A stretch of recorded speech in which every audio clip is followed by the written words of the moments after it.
Welcome to the second episode of Wiseacious Women. Wise and audacious because we are daring to live and relish our lives fully.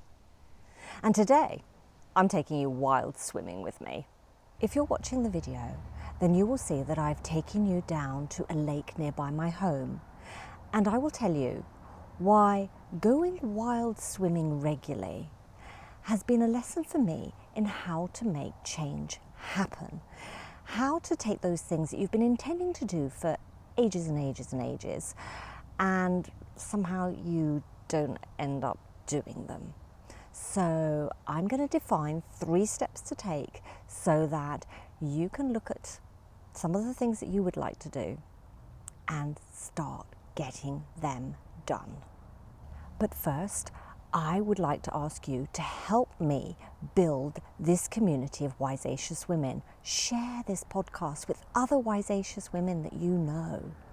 And subscribe to the YouTube channel so that you know when the next episode has arrived. And give me a thumbs up, because that's when you're telling me that this was an episode that you found interesting, it gave you some ideas, perhaps some inspiration. It may help you to make some changes in your life that you want to do. And I find this a really good way to have a short conversation with one another around the ideas, thoughts, inspiration that you got from this podcast episode. So, subscribe, like, and leave a comment. So I go wild swimming, and wild swimming is what you do when you go swimming in a lake or a river or the sea. And I'm really blessed to live in the Nordics with access to plenty of lakes and the sea, and the water is beautiful, it's fresh, it's clean. And so we can go wild swimming regularly. Now, wild swimming for me is a place of freedom. When I get into that water, there is just me and nature. The water, the birds, the sky, the clouds, my breathing as I move through the water. It's a wonderful, wonderful feeling. And I feel free. I feel like I'm connected with the earth. And it has lots of other benefits too. If you were to Google wild swimming, then you will find any number of articles listing wide-ranging numbers of positive effects that wild swimming has. It increases your circulation, helps your immune system. Those were among some of the ones that I was reading about. But for me, it's also about having some exercise, and not a training hard, wanting to take part in a competition exercise. It's not that. It's moving my body, and also it's a time to think and reflect. So I can sometimes just roll on my back and lie there in the water, gazing up at the sky and thinking, or simply being. And for me, doing it first thing in the morning is a fantastic way for me to start the day, ground myself, have time to reflect. And when I get out of the water and I sit with my husband and we have a cup of coffee, then we talk about the intentions that we have for the day, so that we set up goals, and then we can be like accountability partners for one another as well, and report to one another, this is what I managed to do of the things that I intended to do today. So this is the lake where I go for my morning swim. You can hear a bird, and it is silent. The water is still. It's like a mirror reflecting the trees on the other side of the lake.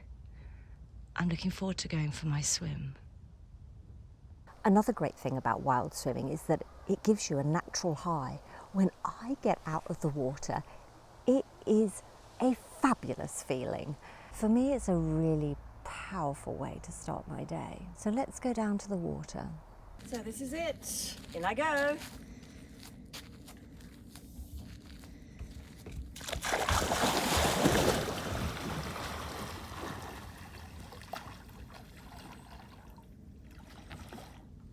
Oh, wow.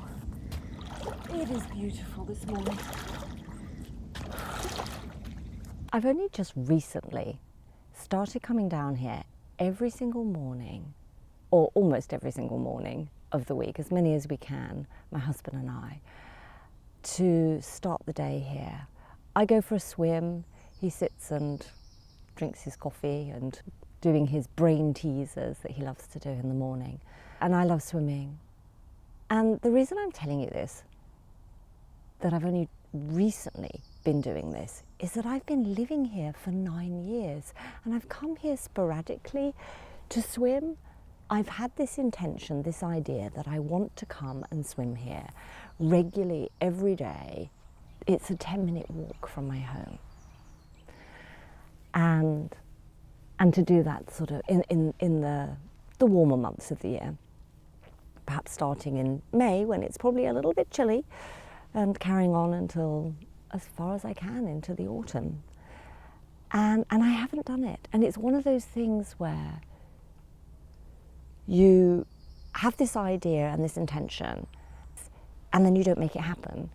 And another season goes by, another year goes by, and just like Inna Holmes' song This Year, where she's saying, and everything stays the same, nothing's changed, a year goes by. And this is what was happening to me. Another year had passed, years had passed, and I was living near to a beautiful lake and not going swimming in it regularly. And I love swimming. You can see me here. I swim breaststroke, I swim backstroke, I can swim crawl, and I love being in the water. So it really was strange that I wasn't doing what I actually love doing, and I wasn't making that change happen.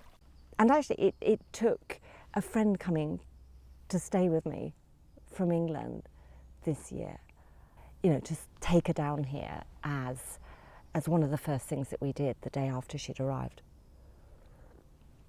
Just drinking some coffee here because I always get a little bit chilly after I've been swimming, so it's the layers, putting on the layers. And I brought her here on the first morning and realised just how easy it is and how wonderful it is. Once she left, I carried on coming down here and got my husband to come down here with me. And if he can't come and down with me because he's off to work or doing something else, then I run. I run here, I go for a swim, and then I run home again.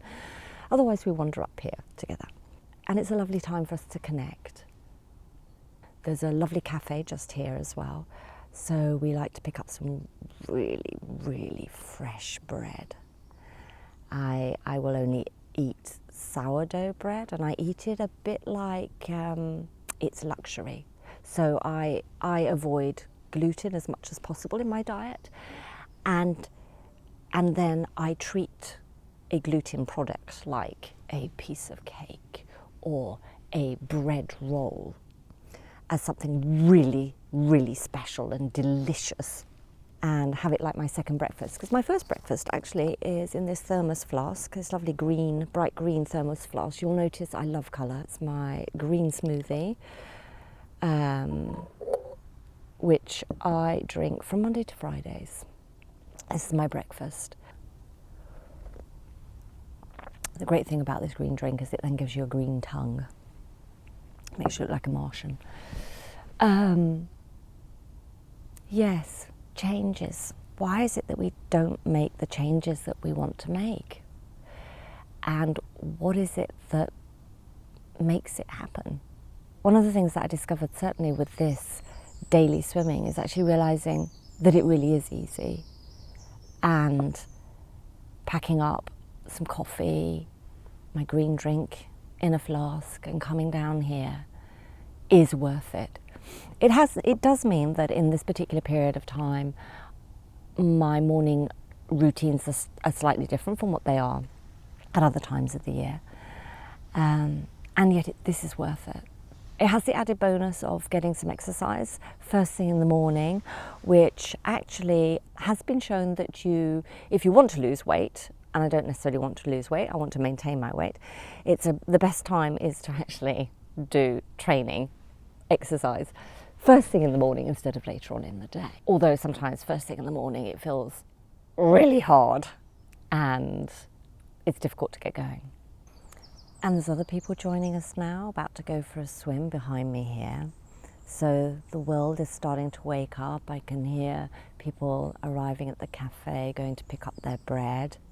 And I like being in that change as well. So for me, it's wonderful to get up early in the morning and to be here when the water is very, very still. And then as the time goes on, the wind picks up a little bit and you get these ripples on the water. So change, how do we make it happen?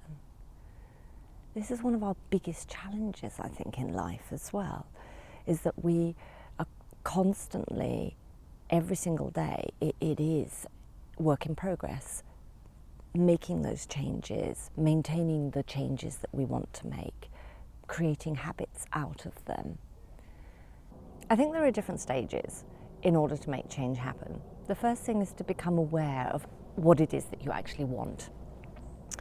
And oftentimes we don't even actually give ourselves time to consider that, to think about what it is that we could possibly want, to even dream up things that we didn't even know we wanted, and to explore and see what could be possible.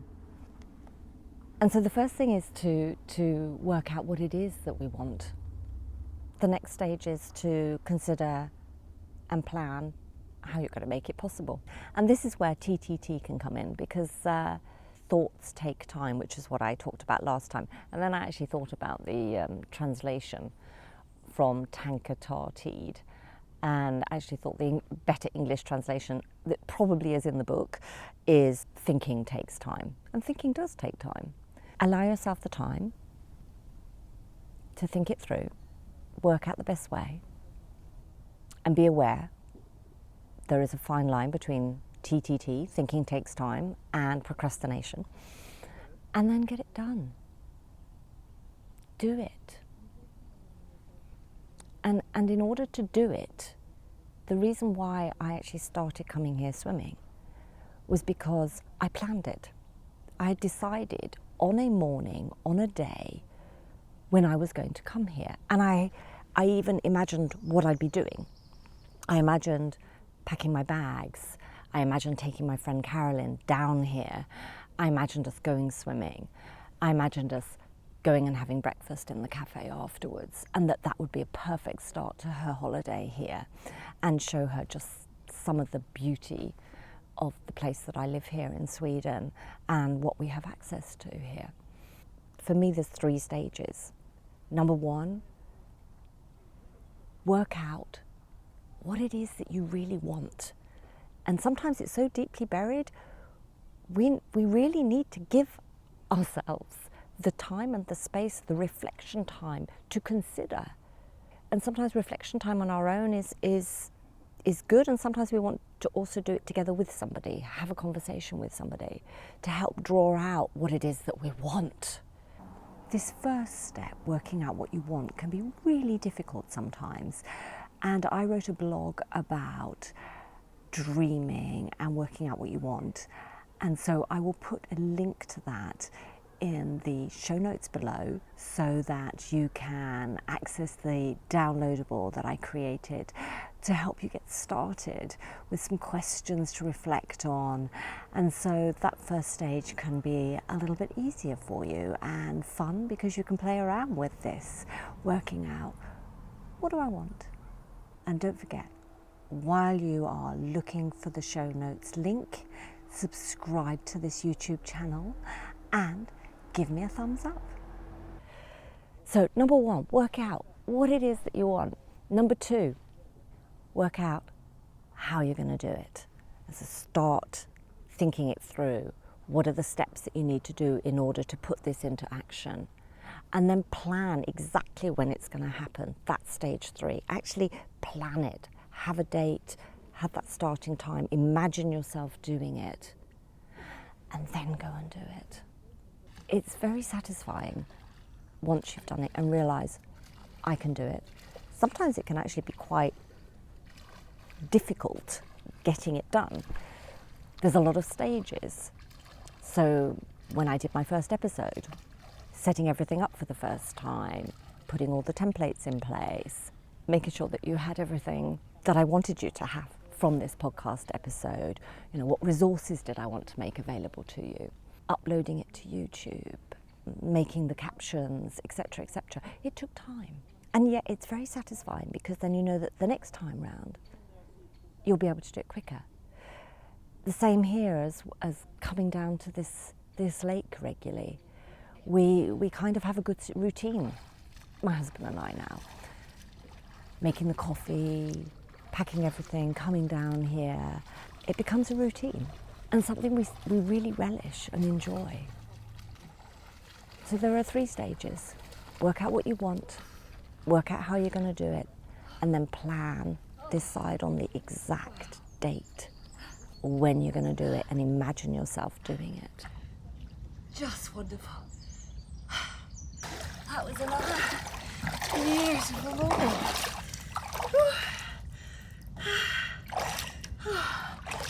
Right. Now I'm ready to start the day.